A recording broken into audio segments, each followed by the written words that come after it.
Welcome to Scotland, welcome to Edinburgh, welcome to the 2011 Touch World Cup. Over the next few days here at Peffermill, teams from all over the world, all different shapes, different sizes and different ages will battle it out. It'll be competitive, it'll be intense, but most of all, it'll be fun. Before any of the action though, it was off to the Pollock Halls for a management meeting and making sure all the names were in the right places and all the T's crossed and I's dotted. The meeting was addressed by Secretary General Dennis Coffey, putting everybody in the picture as to what was going to happen, what changes were being made and just how the whole tournament was going to be run. But first of all, there was some very, very sad news that affected everyone at the tournament. We got a very sad news that Lucas van Hoff, who was, as you say, a very close friend of ours, a referee colleague and very much a driver for the sport of touch and particularly for refereeing in Europe, passed away very, very suddenly, very, very tragically. He was 33 years old and he'd done an awful lot for the sport of touch. Europe's referee director, #1 ranked referee in Europe. It's really hit us very, very hard, obviously. Lucas did an awful lot for the development of the sport in Europe over the past few years. We've gone from no referees from Europe attending the 2003 World Cup. We had 3, including Lucas, at the last World Cup in South Africa. And we have 26 European referees at this World Cup. So that really is his legacy, and what we would like to do in his honour is to referee as well and as good a game of touch as he would want us to referee. I think he would probably be most pleased if we did that for him. Back at Peffermill, the ground staff were putting together the final touches to ensure that all 10 pitches were going to be in tip-top condition for the tournament.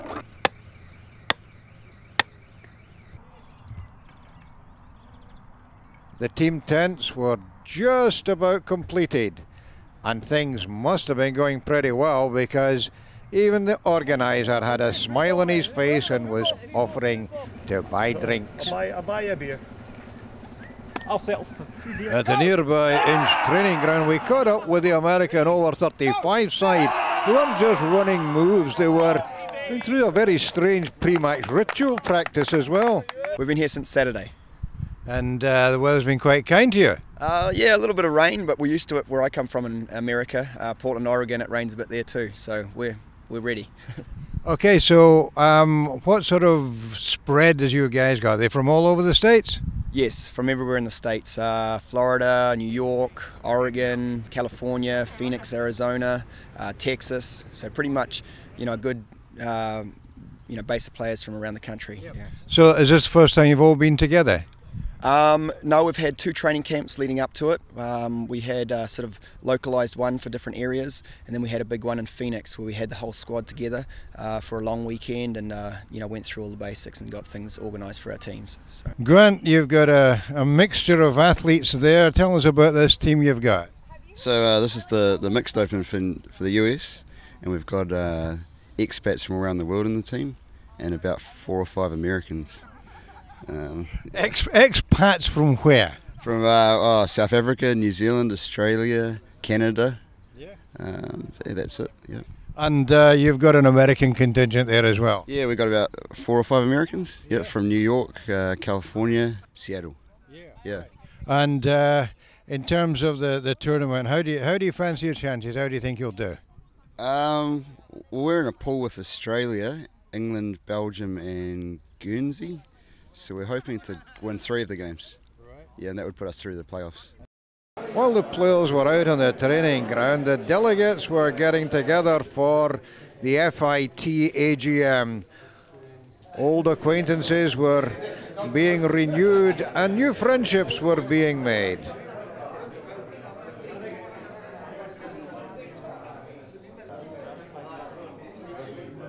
And the Indian delegation gave us their thoughts on the development of the game in their country.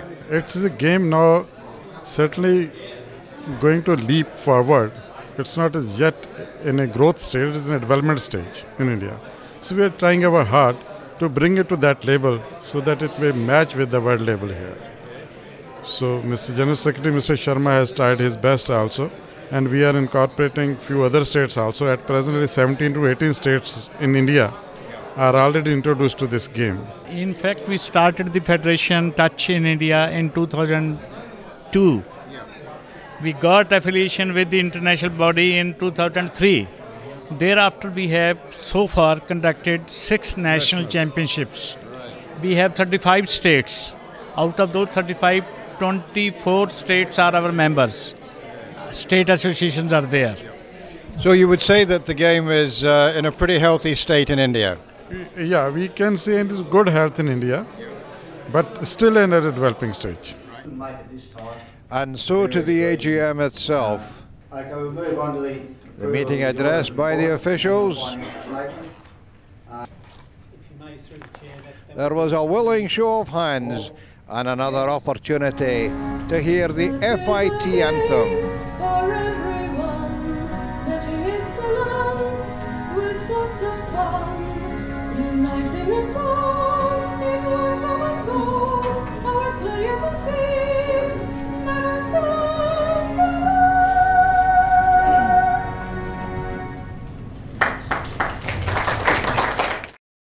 The following day, the weather was absolutely dreadful. But that didn't stop a bunch of kids from local Edinburgh schools turning up at Peffermill and having a great time being coached by experts from all over the world.